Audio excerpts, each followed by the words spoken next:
संसद गुरु की जय जयकार करें। बोलिए प्रेम से, बोलिए प्रेम से, बोलिए प्रेम से। मंगल मूर्ति सद्गुरु मिलव सर्वाधार।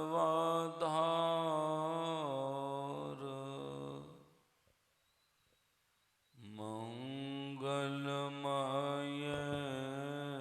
मंगल करना बिना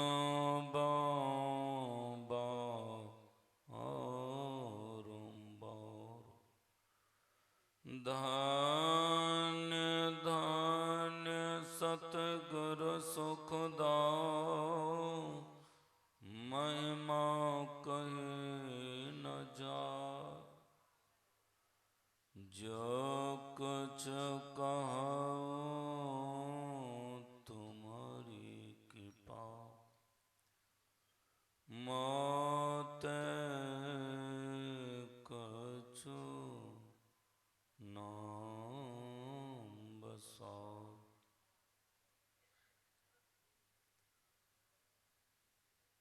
मंच पर विराजमान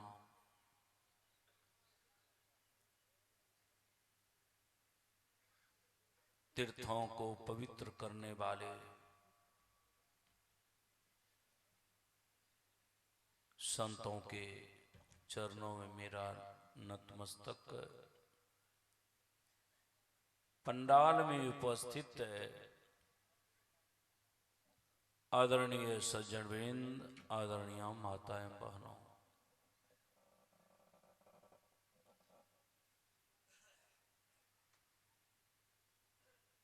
ये पूर्णिया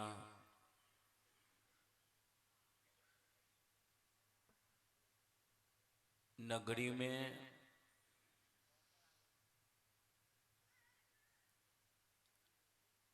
ये प्रथम महाधिवेशन होने के लिए जा रहा है। खास करके पूर्णिया शहर में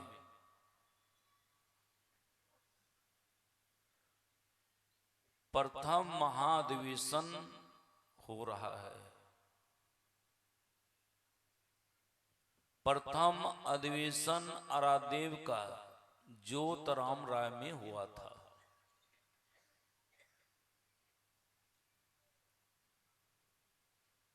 मैं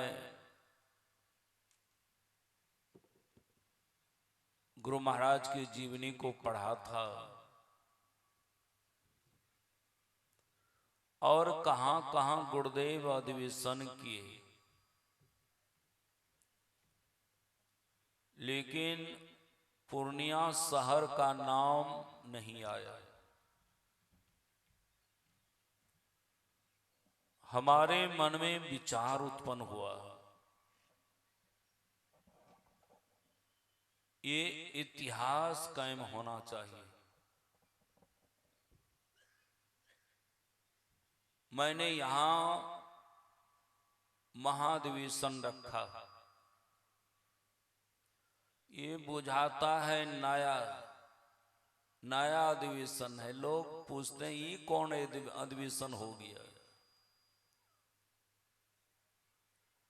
लेकिन अधिवेशन तो ये नया है, लेकिन ज्ञान पुराना है।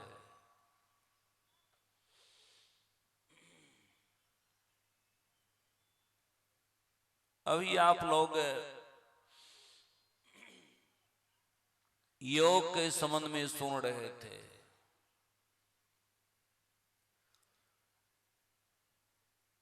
ज्ञान और योग से मुक्ति मिलती है। ये मुक्ति क्या है?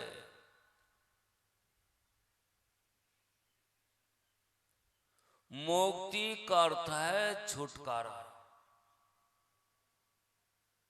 किससे छुटकारा? बंधनों से छुटकारा। आप लोग गौर से सुनेंगे। यह जीव बहुत लफड़ा में फंसा हुआ है, इसको सहज नहीं मानिए। इस मुश्किल में अद्भुत मूसा जब से संसार बना है तभी से घुसा। जब से संसार बना है तभी से शरीर का बंधन लगा हुआ है।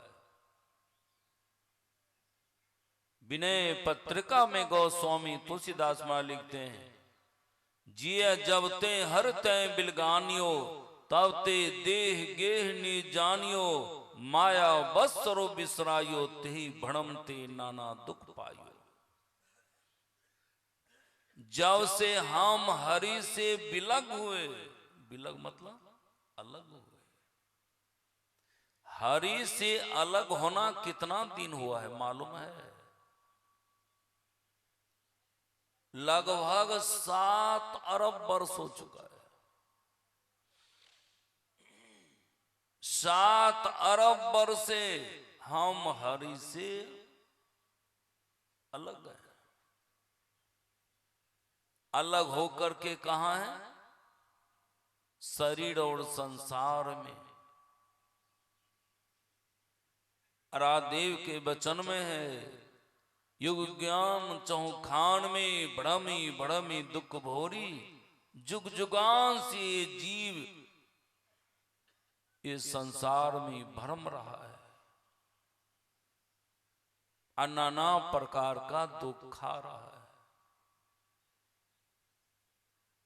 जीव के पीछे जो भी बोल रहा है ये जीव है।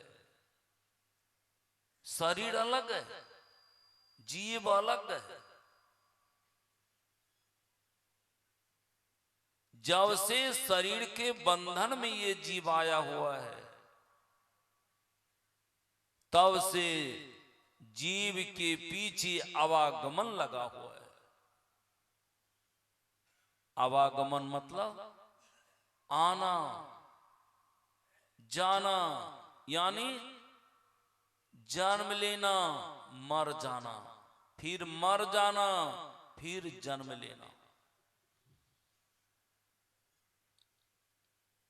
82 ईस्वी की बात है।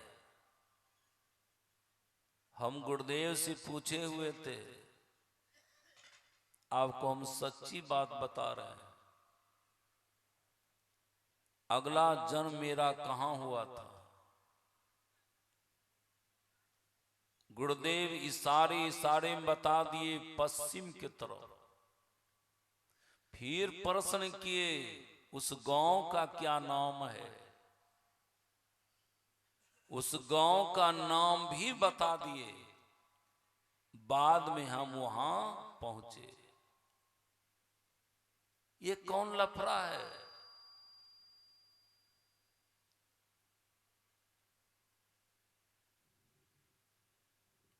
आज यहां जन्म लिए, फिर शरीर छूटने के बाद दूसरे जगह जन्म ले लिए। क्या जन्मने और मरने में कष्ट नहीं होता है? कितना कष्ट होता है। जहां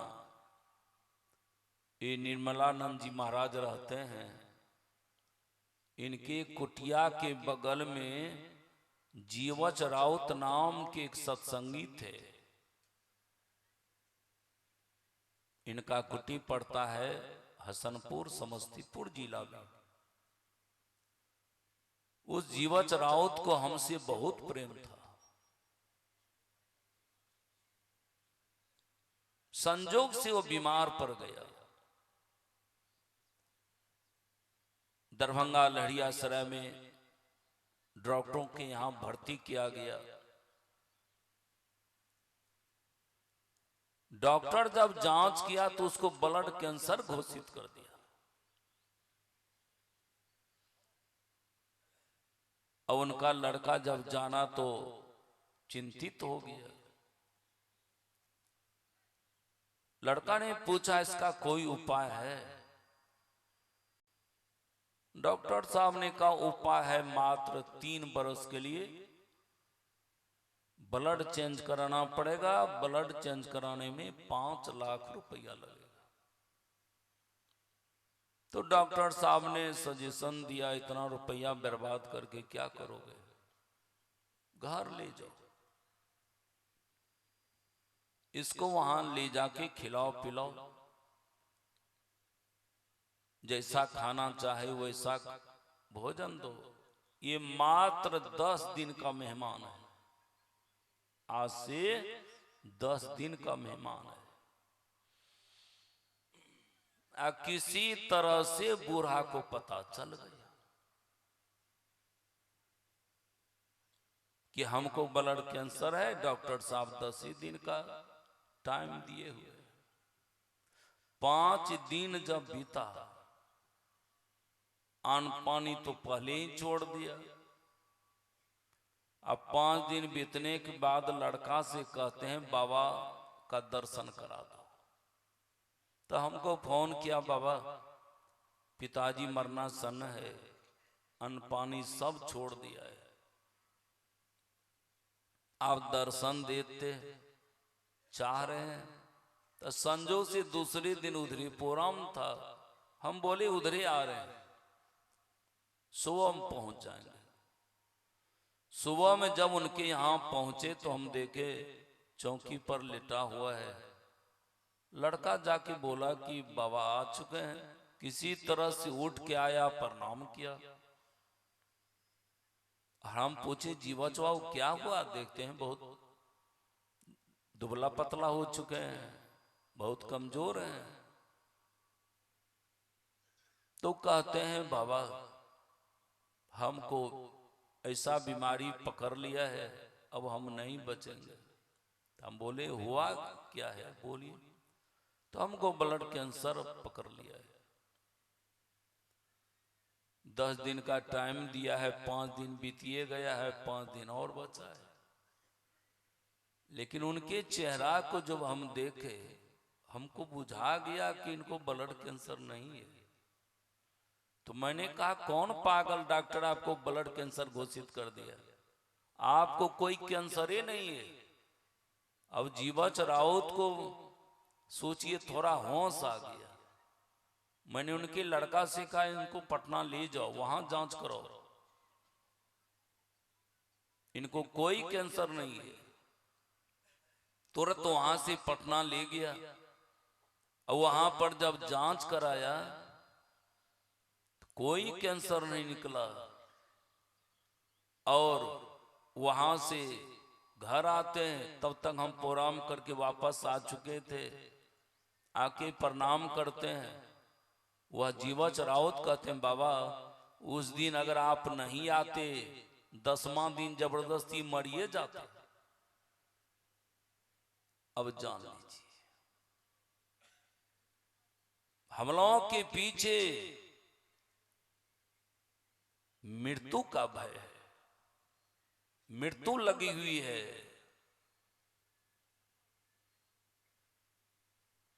इसलिए हम लोग चाहते हैं ये जन्म और मरण के लफड़ा से बचने के लिए कि मेरा मरण नहीं हो, मैं नहीं मरूं। संसार में रहेंगे तो मरेंगे ही। आप संसार से परे चले जाइए। संत कबीर साहब का तेरे ऊंच अटरिया चढ़ी बैठ लो हो जहां कालो न जाए। उस अटरिया पर जाकर के चढ़ जाए जहां कालो न जाए, वहां काल नहीं जाता है। तो ये जन्म और मरण के लफड़ा से कैसे बचेंगे, इसके लिए आपको योग करना पड़ेगा। फिर प्रश्न करेंगे ये योग क्या है। ये आत्मा को परमात्मा से जोड़ना होगा, इसलिए कि दोनों में बिछुरन है।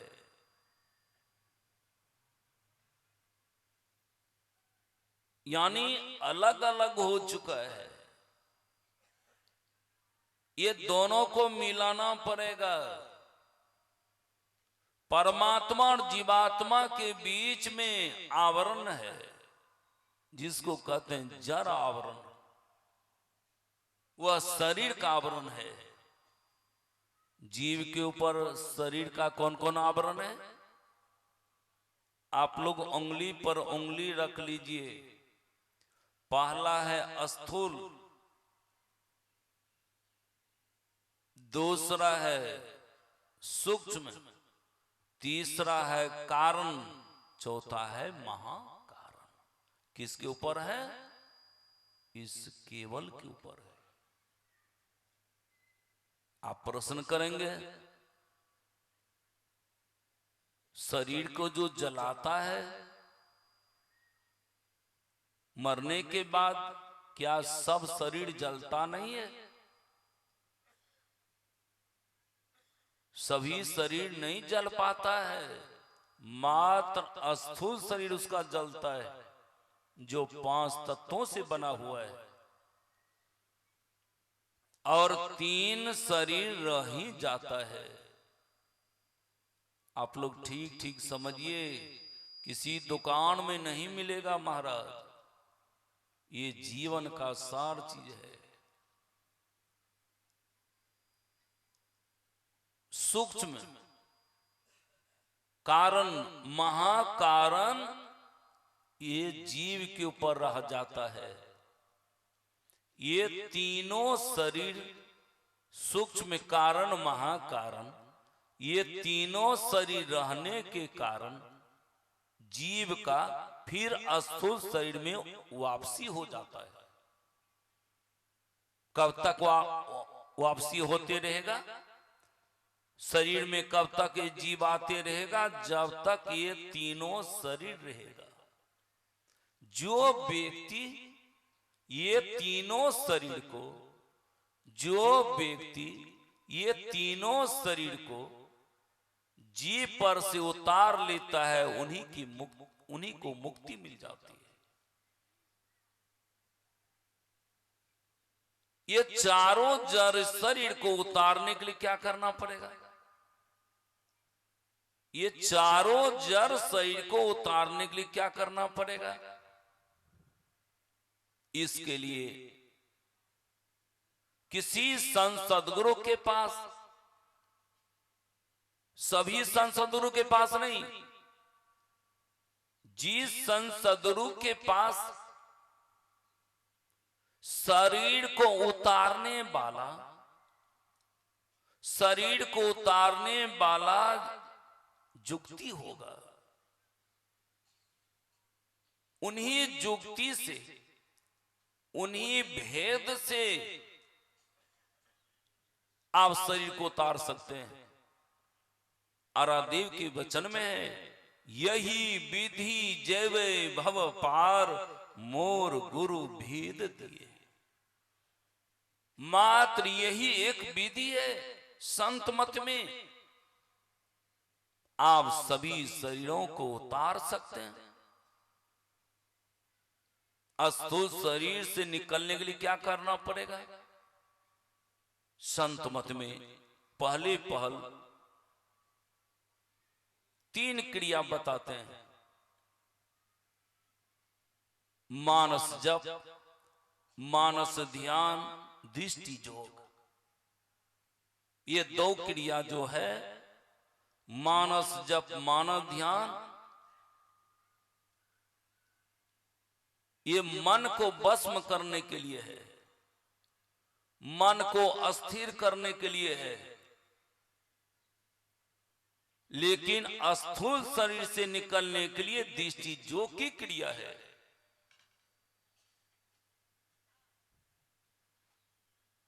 आप जब दृष्टि योग की क्रिया करेंगे, वैसे तो लोग भीड़ भाड़ में जाकर के दीक्षा ले लेते हैं।